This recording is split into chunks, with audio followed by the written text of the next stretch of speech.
I'm Will Sturgeon, I head up content and thought leadership at PwC, and there's a few things I'm going to touch upon. Each year at PwC we do our flagship CEO survey, and I think some of the points that I'm going to bring out of that are very relevant to conversations today about marketing and about AI, and I think the two are inextricably linked in lots of respects. And I think starting with a business context is probably fairly useful. I think too often conversations about AI jump straight to AI and what you can do with it, perhaps without always thinking about why, or what's the business case that it's going to help us answer, or the business problem that it might solve. So I'm going to start off with some of the headline stats. I don't think we need stats, I don't think we need percentages to tell us it's a slightly chaotic world out there. But what we have seen in the research that we do with our CEOs is a drop in confidence. A drop in confidence in terms of the prospects for their own business over the coming year, and a drop in confidence in terms of their perception of the economy. And it's probably worth flagging that we did this research prior to some of the news headlines that we've seen in recent weeks. Obviously, we can hypothesize that they will have sent the sentiment even lower. But I think the reality is also that we asked this question at a time when CEOs had become fairly used to dealing with all manner of disruptions. They didn't always necessarily know what it was going to be. So, I think the sort of reality is CEOs are feeling the pressure. They don't know where growth is going to come from. They're not entirely sure what they sort of can expect from the economy in terms of any sort of helping hand or any organic growth. So what we're starting to see is they're looking at what they can change. What is the change that they need to see within their business? And there's a lot of positives there. Within the survey sample that we polled, we're seeing a real move towards CEOs reporting positive results when they've made significant changes.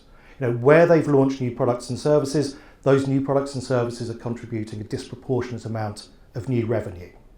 Where they've moved into new sectors, where they've moved into new markets, they're finding opportunities. But again, this just underscores this feeling that organic growth alone isn't going to be the thing that helps organisations turn a corner. They need to start thinking about bold moves, and they need to commit to those bold moves. They need to look at actions like investment in innovation. They need to think about moving into new geographies. Where are going to be the territories that open up opportunities for growth and new pools of value for them? What is it that they need to do in terms of thinking about M&A? You can see just over a quarter of CEOs telling us that they're looking at M&A as an opportunity to leapfrog into new sectors, to leapfrog into new markets. These aren't moves that people undertake lightly. If you're making acquisitions, if you're moving into new territories. But I think the point that starts to sort of galvanise here is that this has to be good news for marketing, or at least marketing within the organisations that are planning these bold moves. Because there's no point making these bold moves and then not telling anybody about it. Not backing those moves that you've made with a strategy to open up those opportunities that you're seeking. So those organisations who are taking these bold steps, who are thinking about how they can change their organisations, need to back up those steps with investments in marketing. And I think this is where we start to see a parallel perhaps with where we are with AI. Because I think organisations are also thinking, right, we need to move quickly, we need to open up new opportunities. We need to start looking at things like M&A and the opportunity that AI affords in terms of accelerating some of those processes in order to help you do the due diligence around an M&A quicker, in order to better understand new customer segments that you're looking at. So we start to see parallels between organisations who want to take bold moves, need to think about backing that with marketing activity, and need to think about the role of AI in opening up those opportunities. But I think what we start to see, and I'm sort of describing it here as a bit of a crossroads, is, and it's an age-old problem in some respects, people often approach marketing as they're starting to approach AI as well. Is it about doing something better? Is it about investing in growth, or is it about investing in efficiencies? Is it about finding a cheaper way of doing something that you've always done?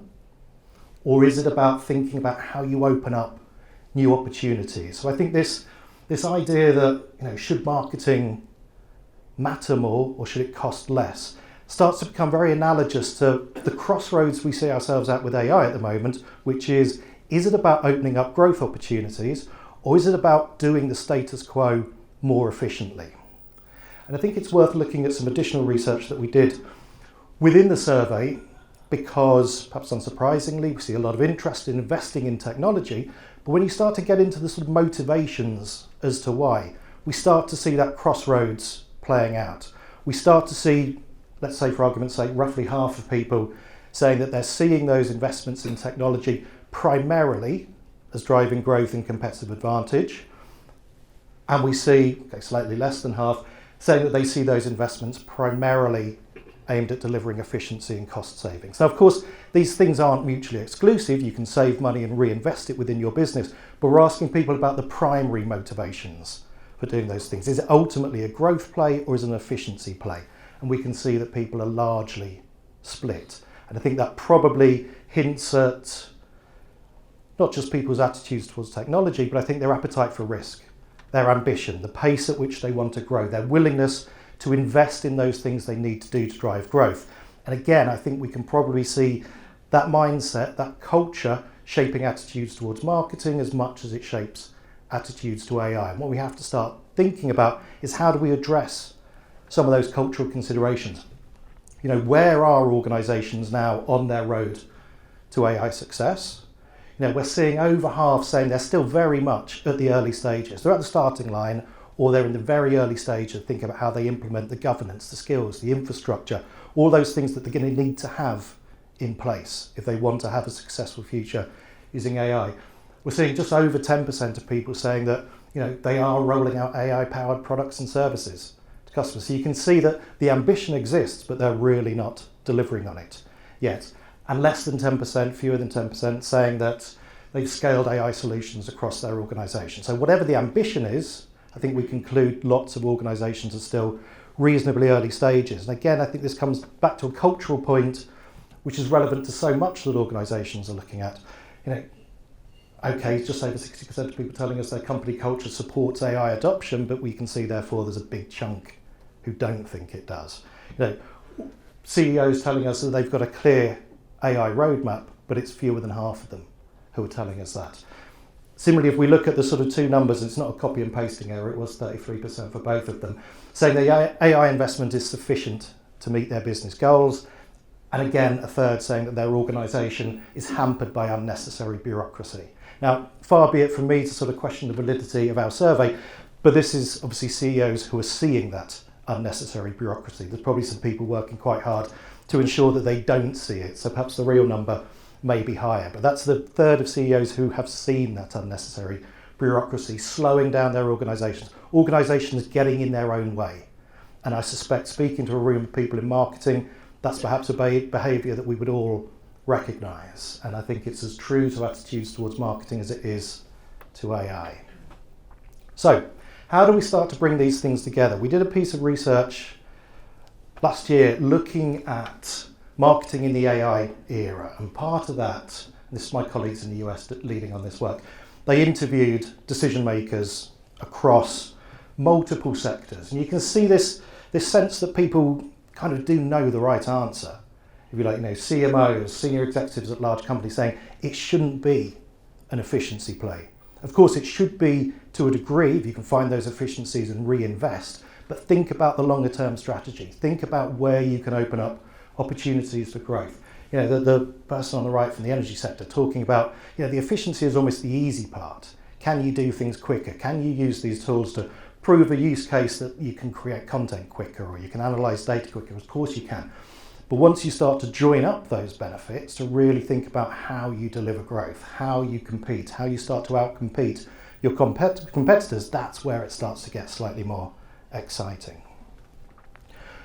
A few sort of pointers that I would bring up, and it sort of touches on some points that Anna talked about in terms of chaos versus coherence.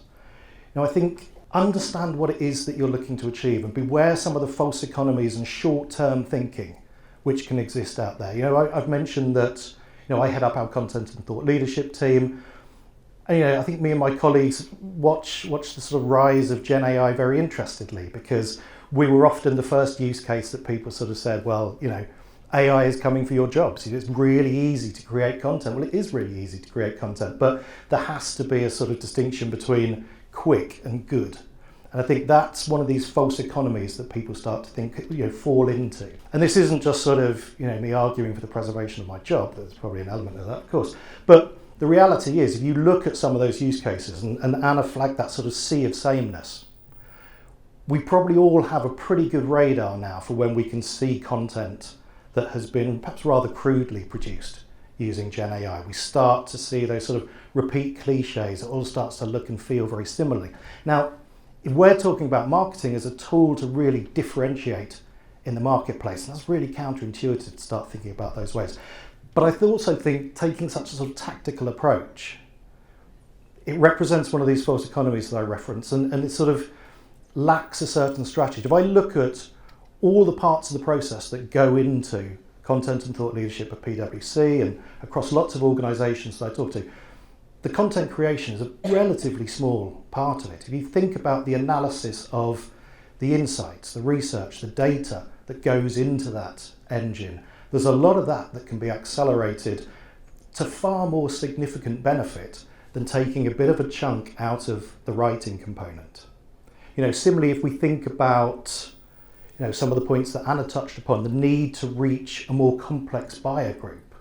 The way that AI can help you tailor assets and outputs to multiple audiences to identify and understand more about those audiences. Again, I'd argue that takes out far more effort, reduces time, allows you to get that time to market that these CEOs are telling us that they need to capitalize upon these opportunities, than again, thinking about, well, perhaps we can just create the content quicker. So it's thinking about that end-to-end process. It's thinking about, if we save time here, if we save money there, where do we reinvest that? What do we protect? Do we make sure we're protecting that creative process and accelerating the things that perhaps have less value and more time overheads, more cost overheads? So thinking about that more strategic long-term view. What's the long-term change that you're looking to create? And I'm going to wrap up in a second, but I just want to leave this quote which featured in that Marketing in the AI Era report that I mentioned.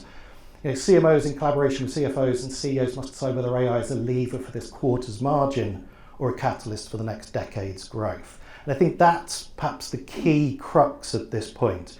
Yes, you can create efficiency. Yes, it's short term. There's only so many times you can pull that lever though before the well starts to run dry. Then what have you got left? Rather than thinking, how do we start to embed and integrate this into our business for long-term benefits? To preserve those things that we know sets us apart: creative thinking, quality content, originality, differentiation, while accelerating and reducing costs and overheads on those things that prevent you doing that as quickly as you want to react to the market opportunities that CEOs are telling us they see out there.